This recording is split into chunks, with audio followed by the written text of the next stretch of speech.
team down. He wasn't the only one who felt that way, though, so he was in good company. He knew this because he could sense it. He wasn't just a mind speaker who could make himself heard by anyone, whether they had the gift or not. He had just a touch of empathy, too. Enough to be useful most of the time. Enough to tell him that his teammates were fighting similar knots in their guts. The emotional stakes were much, much higher today than they had ever been before.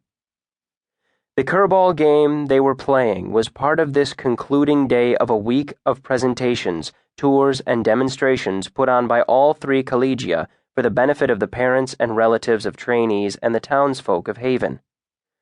Valdemar was bigger than ever, with trainees coming from farther afield. The collegia were changing. Some people liked the changes, while others were fighting any change at all.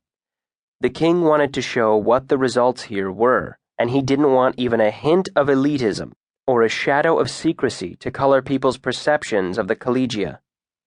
He reckoned the best way to nip rumors in the bud would be to throw open the doors for a general look around.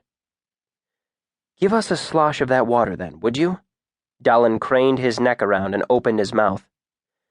Mags obligingly poured most of the water from the half-gallon-sized bucket the team runner had just brought them down Dallin's throat.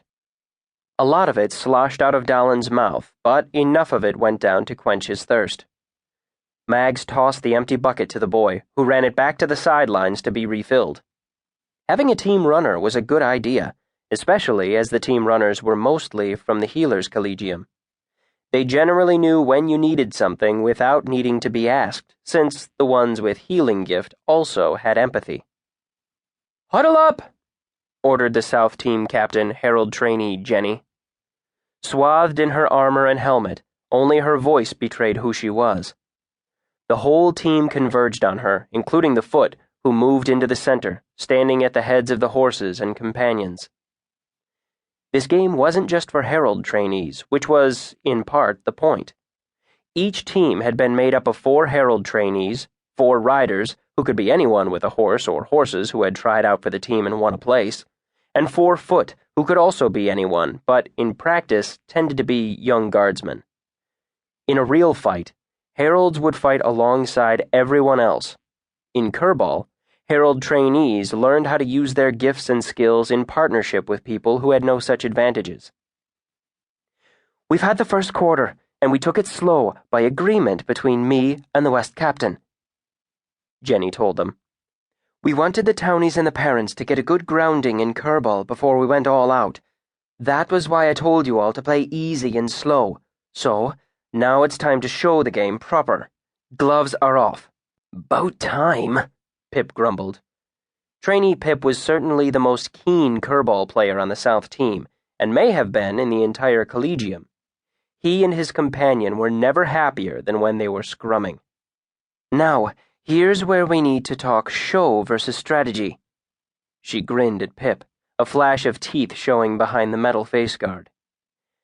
"Remember that the point of this whole match is to give the crowd a show. It's a demonstration, and we need to think about how it will all look from out there."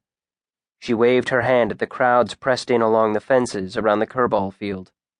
A steady murmur of voices came from beyond the bounds.